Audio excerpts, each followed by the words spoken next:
आपको पता है आपका लड़ने का जो मन होता है, लोगों से उलझने का जो मन होता है, उसका कारण क्या है?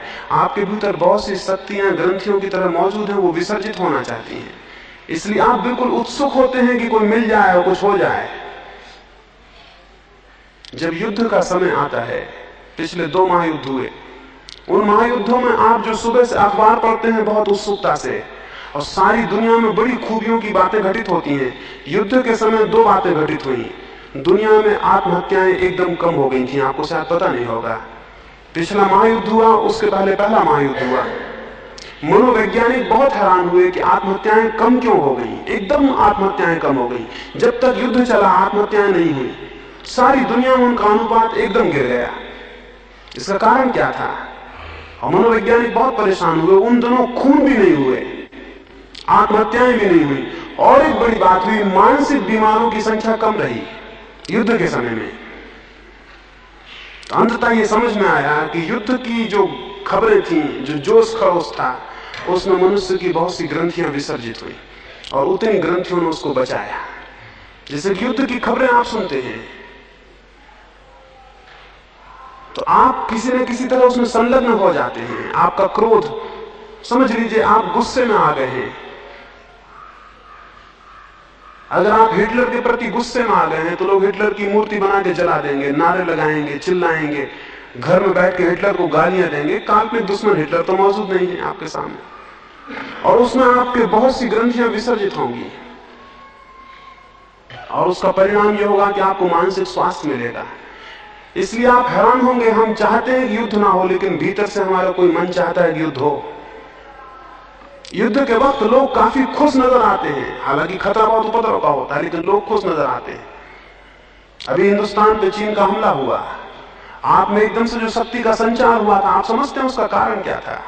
उसका कारण था आपकी बहुत सी ग्रंथियां जो शरीर में बंधी थी, वो उस गुस्से में निकली और आप हल्के हुए।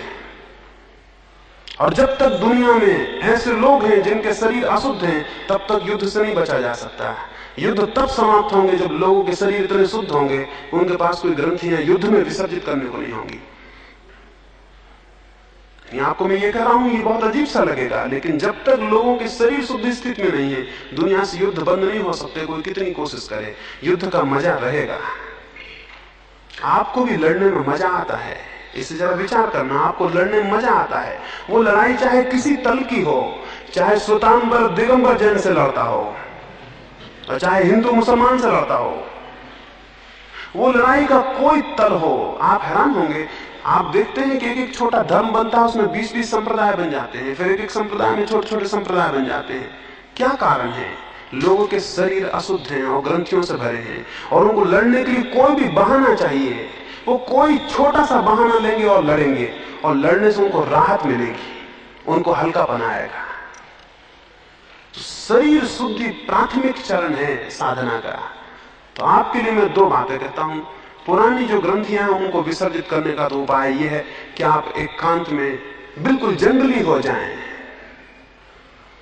छोड़ दें सारा ख्याल, कमरा बंद कर लें, और एक एक सारी परतें जो आपने जबरदस्ती अपने ऊपर लाद रखी वो सब छोड़ दें, और फिर होने दें। शरीर क्या करता है उसे देखें आप। वो नाचता है, कूदता है, गिर के पड़ा रह जाता है, घूंसे तानता है, किसी काल्पनिक दुश्मन को मारता है, छुरी मारता है, गोली चलाता है, क्या करता है उसे देखें और चुपचाप उसे करने दें। आप 1-2 महीने के प्रयोग में बहुत हैरान हो जाएंगे। आप पाएंगे आपके शरीर ने एक अद्भुत सरलता, सात्विकता और शुद्धि को उपलब्ध किया है। उसका विसर्जन होगा, पुरानी ग्रंथियों की निर्जरा होगी।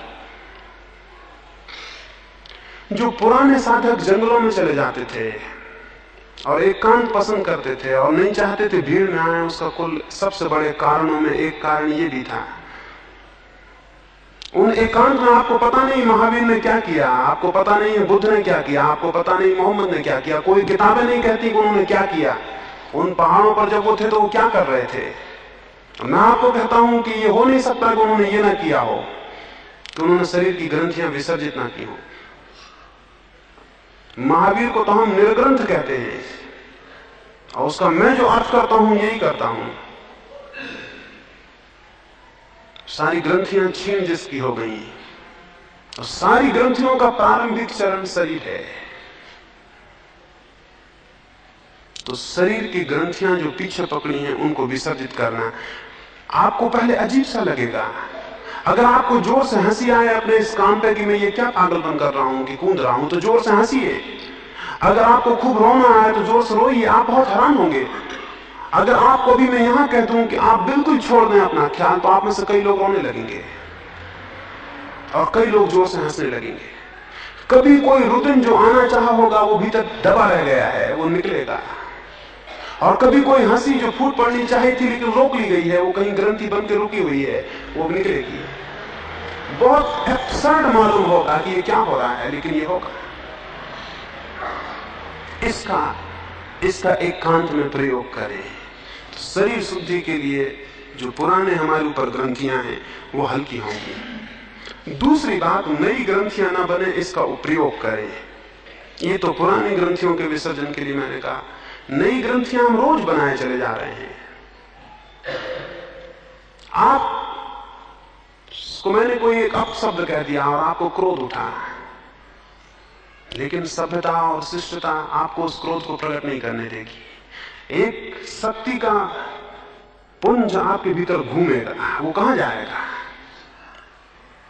वो किन्हीं नसों को सिकोड़ के इर्छा तिरछा करके बैठ जाएगा।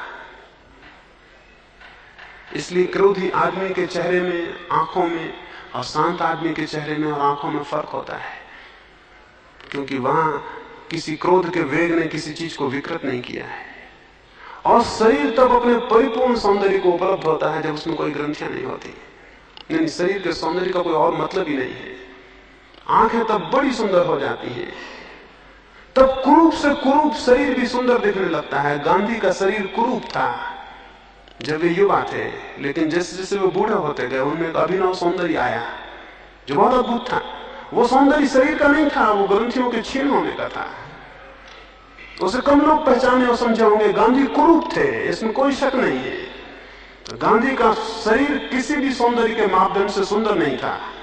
अगर आप उनके पुराने चित्र देखेंगे तो बचपन उनका कुरूप है, जवानी उनकी कुरूप है, लेकिन जैसे जैसे वे बूढ़े होते हैं वे कुछ सुंदर होते जाते हैं। बुढ़ापे में तो आदमी और असुंदर होता है, पर वे सुंदर होते जा रहे हैं। और अगर जीवन का ठीक विकास हो तो जवानी उतनी सुंदर नहीं होती जितना बुढ़ापा होता है, क्योंकि जवानी में बड़े वेग होते हैं, बुढ़ापा बड़ा निरावेग हो जाता है। अगर ठीक से विकास हो तो बुढ़ापा सुंदरतम क्षण है जीवन का, क्योंकि उस वक्त सारे वेग क्षीण हो जाते हैं, सारी ग्रंथियां विलीन होनी चाहिए अगर ठीक विकास हो। इसलिए अगर आप ख्याल करेंगे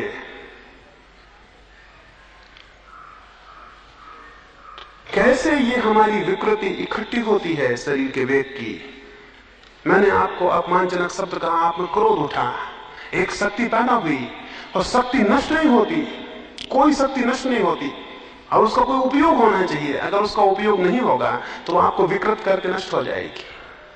तो उपयोग करिए। कैसे उपयोग करिएगा? अगर समझ लीजिए आपको क्रोध आ रहा है और आप दफ्तर में बैठे हुए हैं और आपको बहुत जोर से क्रोध आया है और आप उसको प्रकट नहीं कर सकते, आप एक काम करिए, उस शक्ति को जो पैदा हुई एक क्रिएटिव ट्रांसफॉर्मेशन करिए उसका। अपने दोनों पैरों को जोर से सिकोड़िए। वो पैर किसी को दिखाई नहीं पड़ रहे हैं, आप उन दोनों पैरों की सारी मसल्स को जोर से सिकोड़िए, जितना सिकोड़ सके स्टिफ करिए, पूरा खींचते जाइए। जब आपकी बिल्कुल सामर्थ्य के बाहर हो जाए खींचना, तब उनको एकदम से रिलैक्स कर दीजिए। आप हैरान होंगे, क्रोध निष्कासित हो गया है और आपकी पैर की मसल्स सुंदर हो जाएंगी, व्यायाम भी हो गया। वो जो क्रोध का वेग उठा था उसने कुछ विकृत नहीं किया, बल्कि आपके पैर को सुंदर करके चला गया। तो आपके शरीर के जो अंग कमजोर हों उनको क्रोध के माध्यम से सुंदर कर लीजिए, स्वस्थ कर लीजिए, क्योंकि वो जो एनर्जी पैदा हुई है उसका क्रिएटिव, उसका सृजनात्मक उपयोग हो जाएगा। अगर आपके हाथ कमजोर हैं, आप दोनों हाथों को जोर से भींचिए, वो सारी शक्ति जो क्रोध की पैदा हुई है उन हाथों में लगेगी।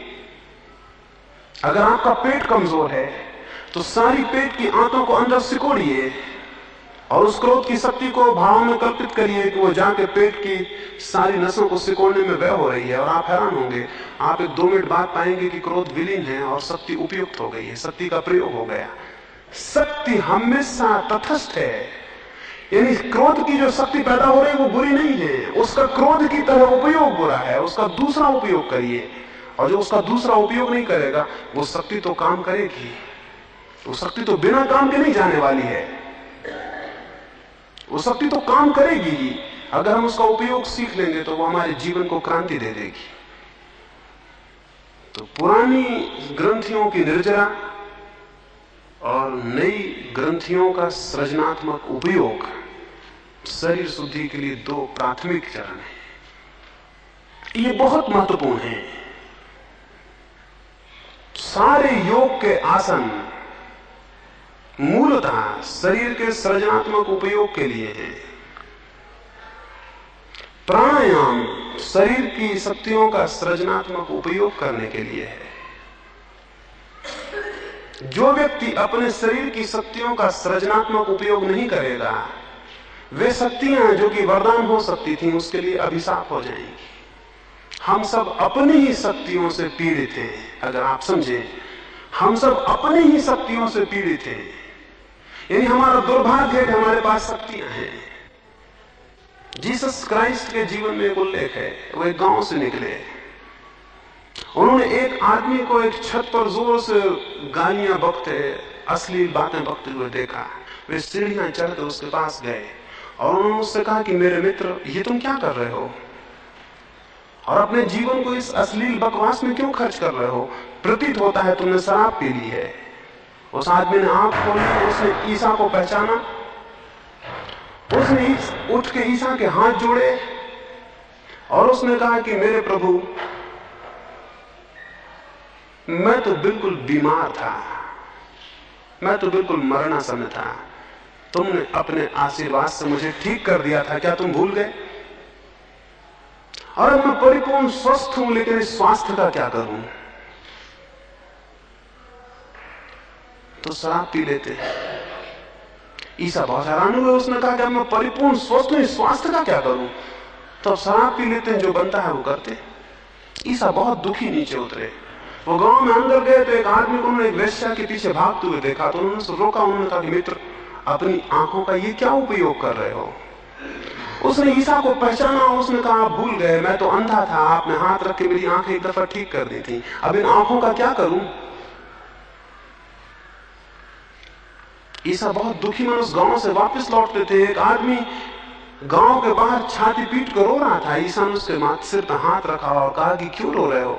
जीवन में बहुत आनंद है, जीवन रोने के लिए नहीं। उसने ईसा को पहचाना, उसने कहा भूल गए, मैं मर गया था और कब्र में लोग मुझे ले जा रहे थे, तुमने अपने जादू से मुझे जिंदा कर दिया था, अब इस जीवन का मैं क्या करूं? ये कहानी बिल्कुल काल्पनिक को झूठी सी मालूम होती है, लेकिन हम क्या कर रहे हैं? हम इस जीवन का क्या कर रहे हैं? हमारे पास जीवन में जो भी शक्तियां मिली हैं, उन सब से हम स्वयं अपना डिस्ट्रक्शन, उनसे हम स्वयं अपना विनाश कर रहे हैं। जीवन के दो ही रास्ते हैं। जो शक्तियां आपके शरीर और मन में हैं, उनका विनाश कर लें, यही नरक का रास्ता है। और जो शक्तियां और ऊर्जाएं, जो एनर्जीज आपके भीतर हैं, उनका सृजनात्मक उपयोग कर लें, यही स्वर्ग का रास्ता है।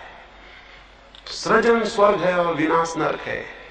अपनी शक्तियों का जो सृजनात्मक, सारी शक्तियों का सृजनात्मक उपयोग कर ले, उसने स्वर्ग की तरफ चरण रखने शुरू कर दिए। और जो अपनी शक्तियों का विनाशात्मक उपयोग कर ले, वो नरक की तरफ जा रहा है और कोई मतलब नहीं है। आप अपने से पूछें, आप क्या कर रहे हैं? जब एक आदमी क्रोध से भरता है तो आप समझते हैं कितनी शक्ति, कितनी डायनेमिक फोर्स उसमें पैदा होती है। क्या आपको पता है एक कमजोर आदमी भी क्रोध में आके ऐसी चट्टान उठा सकता है जो कि उसने कभी शांत क्षण में उठाने की कल्पना नहीं कर सकता था? क्या आपको पता है एक क्रुद्ध आदमी अपने से बहुत बलिष्ठ शांत आदमी को क्षणों में परास्त कर सकता है?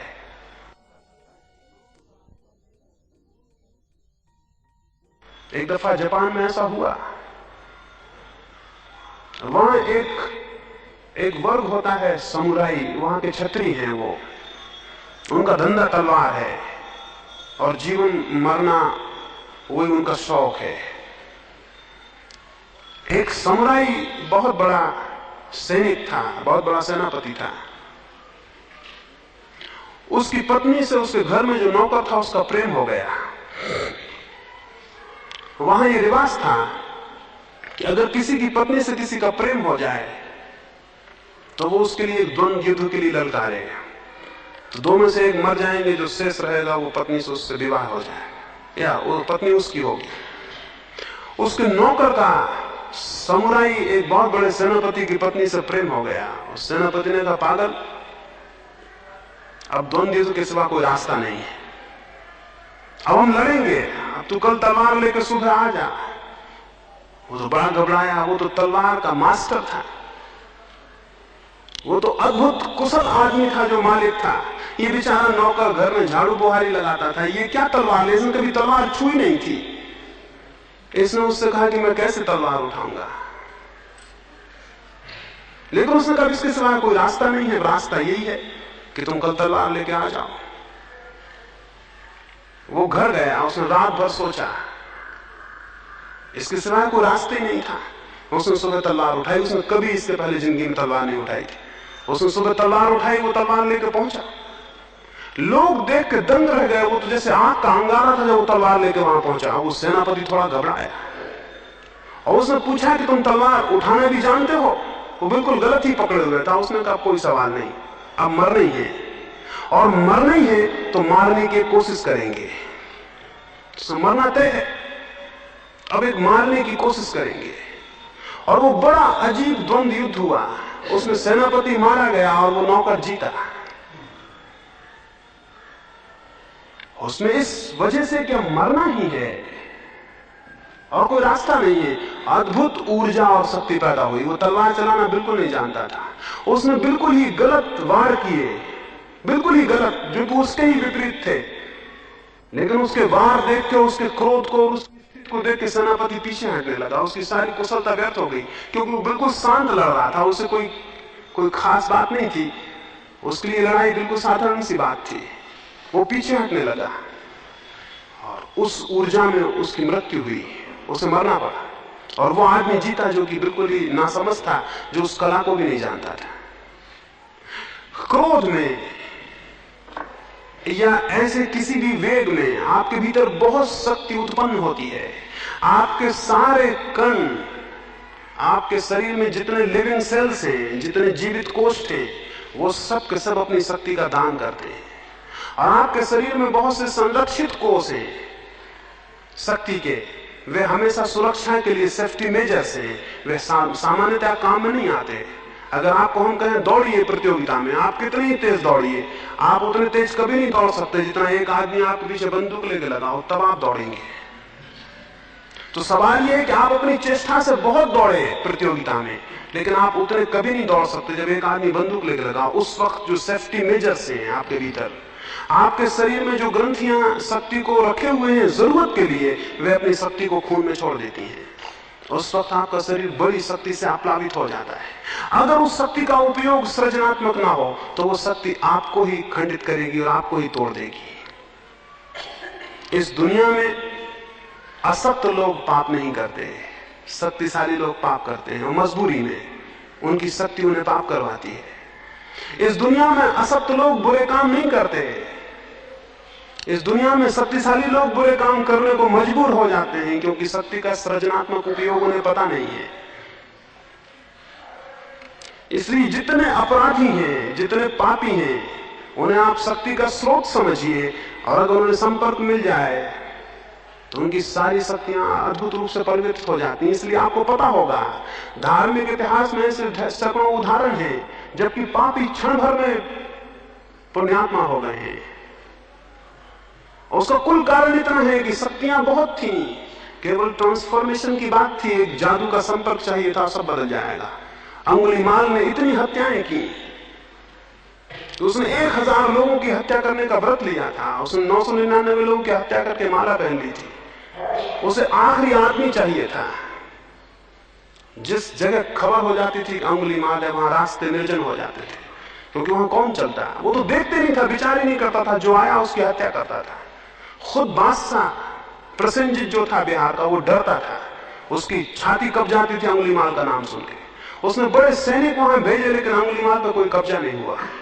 बुद्ध उस पहाड़ से निकलते थे, लोगों ने, गांव के लोगों ने कहा इधर मत जाइए, एक आप निहत्थे भिक्षु हैं, अंगुलीमाल हत्या कर देगा। बुद्ध ने कहा हम तो जो रास्ता चुनते हैं उस पे चलते हैं और किसी की वजह से उसको नहीं बदलते। और अगर अंगुलीमाल यहां है तो हमारी और भी जरूरत हो गई कि हम वहां जाएं। अब देखना यह है कि अंगुलीमाल हमें मारता है या हम अंगुलीमाल को मारते हैं। तो लोगों ने कहा बड़ी पागलपन की बात है, आपके पास कुछ भी नहीं है, आप अंगुलीमाल को मारिएगा। निहत्थे कमजोर बुद्ध, अंगुलीमाल बड़ा बिल्कुल दैत्य जैसा आदमी। बुद्ध ने कहा अब देखना यह है कि अंगुलीमाल बुद्ध को मारता है या बुद्ध अंगुलीमाल को मारता है। और हम तो जो रास्ता चुनते हैं उस पर चलते हैं। और ये और भी सौभाग्य कि अंगुलीमाल से मिलना हो जाए। अनायास ये मौका आ गया, बुद्ध वहां गए। अंगुलीमाल ने अपनी टेकरी पर से देखा कि निहत्था भिक्षु शांत रास्ते पे चला आ रहा है। उसने वहीं से चिल्ला के कहा कि देखो यहां मत आओ, सिर्फ इसलिए कह रहा हूं कि तुम सन्यासी हो, वापस लौट जाओ। इतनी दया आ गई तुम्हारी चाल देख के, धीमे चले आ रहे हो, तुम लौट जाओ, आगे मत बढ़ो, क्योंकि हम किसी पे दया करने के आदी नहीं है, हत्या कर देंगे। बुद्ध ने कहा हम भी किसी की दया करने के आदी नहीं है। बुद्ध ने कहा हम भी किसी की दया करने के आदी नहीं। और जहां चुनौती हो वहां तो सन्यासी पीछे कैसे लौटेगा। तो हम तो आते हैं, तुम भी आओ। अंगुलीमाल बहुत हैरान हो, यह आदमी पागल है। उसने अपना फरसा उठाया, वो नीचे उतरा। जब वो बुद्ध के पास पहुंचा तो बुद्ध से उसने कहा कि अपने हाथ से अपनी मृत्यु मोल ले रहे हो। बुद्ध ने कहा इसके पहले कि तुम मुझे मारो एक छोटा सा काम करो, जो सामने वृक्ष है इसके 4 पत्ते तोड़ दो। उसने अपने फरसे को मारा, एक डगाल तोड़, और उसने कहा ये रहे 4 का 4000। बुद्ध ने कहा एक छोटा काम और करो, इसके पहले कि तुम मुझे मारोगे इनको वापस उसी दरख्त में जोड़ दो। और आदमी बोला कि ये तो मुश्किल है। तो बुद्ध ने कहा तोड़ना तो बच्चा भी कर देता, जोड़ना तोड़ना तो बच्चा भी कर देता, जोड़ना जो कर सके उसमें पुरुष है, उसमें पुरुषार्थ है। तुम बहुत कमजोर आदमी हो, तुम सिर्फ तोड़ सकते हो।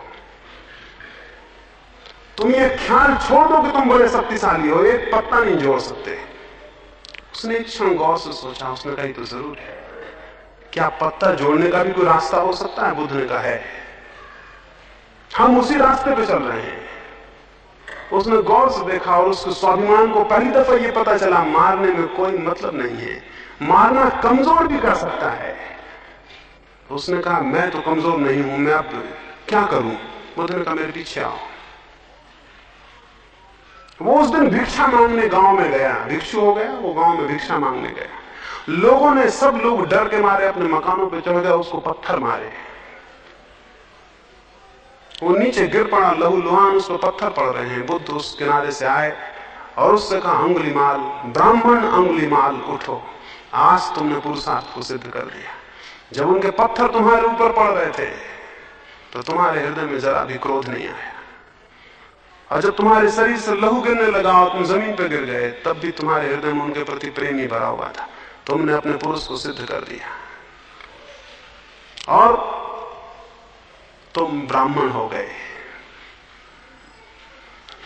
प्रसेनजित को खबर लगी तो वो मिलने आया बुद्ध से कि अंगुलीमाल परिवर्तित हुआ है। वो आके बैठा, उसने कहा हम सुनते हैं अंगुलीमाल साधु हो गए हैं, क्या मैं उनके दर्शन कर सकता हूं? बुद्ध बोले जो बगल में भिक्षु मेरे बैठे हुए हैं वो अंगुलीमाल है।